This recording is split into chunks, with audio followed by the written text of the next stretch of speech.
Tout d'abord, rien ne devrait pas être étonnant, le fait d'inclure les femmes dans la vie politique, économique, sociale du pays. C'est une question de droit et de responsabilité. C'est pas une question de faveur.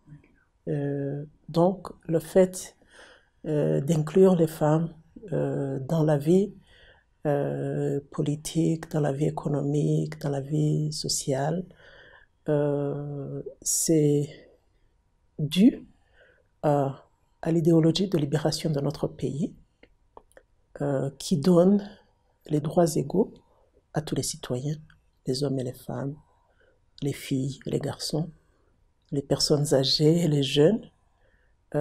C'est une gouvernance inclusive que nous avons choisie pour que tous les citoyens aient les mêmes droits, jouissent des mêmes devoirs et les mêmes responsabilités dans le développement, dans la transformation socio-économique de notre pays.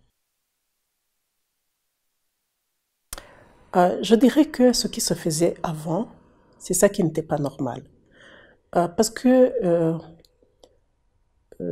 dénier les droits aux femmes à travers les lois, à travers les politiques, à travers la gouvernance, à travers les textes de loi, ça, ce n'est pas normal.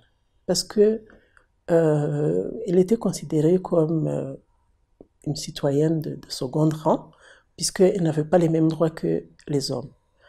À partir du moment où notre pays a été libéré, à partir du moment où le génocide a été stoppé, il faut partir des causes profondes de ce génocide perpétré contre les Tutsis. C'est dû à la mauvaise gouvernance. C'est dû à la politique d'exclusion.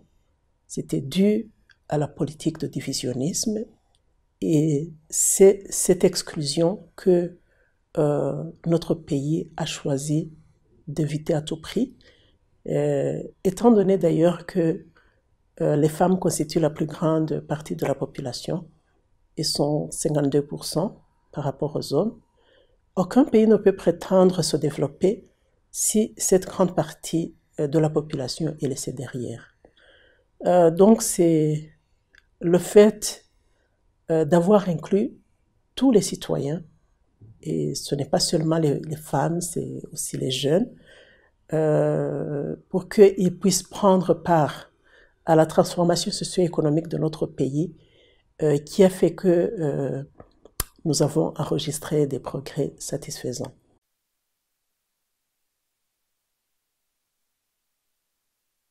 Il fallait qu'elle puisse aussi avancer, donc il y a eu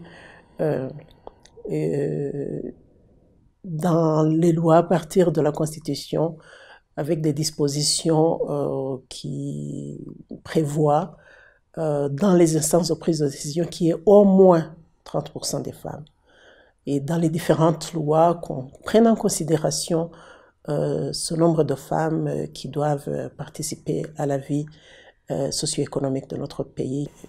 Voilà, c'est la volonté politique. On a beau mettre en place les lois, les bonnes politiques, mais s'il n'y a pas cette volonté politique pour que ces lois, ces politiques, ces différents programmes soient mis en œuvre d'une façon effective et qu'il y ait aussi une institution comme le Parlement qui doit veiller à ce que, qui doit faire le contrôle du gouvernement pour voir si ces lois sont bien mises en œuvre, si ces programmes sont bien mis en œuvre, pour mettre en place à travers les différentes lois, les institutions qui sont chargées de faire le monitoring de toutes ces dispositions dans les lois, de tous ces programmes qui œuvrent à la promotion de la femme, qui œuvrent à accorder les mêmes droits aux hommes qu'aux femmes.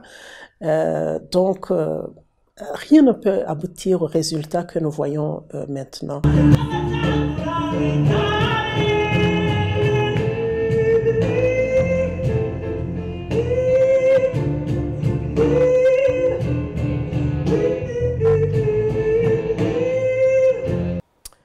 Le message que je donnerais à tout le monde, c'est que quand les hommes et les femmes ont été créés, le bon Dieu ne nous a pas créés différents par rapport à leur intelligence. Ils ont les mêmes, ils sont aussi intelligents, les femmes, les hommes. Donc, ils ont les mêmes capacités. Et il faudrait que les femmes aient confiance en elles-mêmes et qu'elles se disent qu'elles sont capables de faire même ce qui était considéré comme dans la compétence, dans l'apanage des hommes. On voyait rarement les jeunes filles faire les études d'ingénierie, faire les études de ICT, faire les études de nouvelles technologies, dans les nouvelles technologies. Mais maintenant qu'ils ont cette confiance en elles-mêmes, elles sont capables de le faire. Donc, qu'elles se sentent vraiment confiantes en elles-mêmes et qu'elles continuent à avancer avec cet esprit.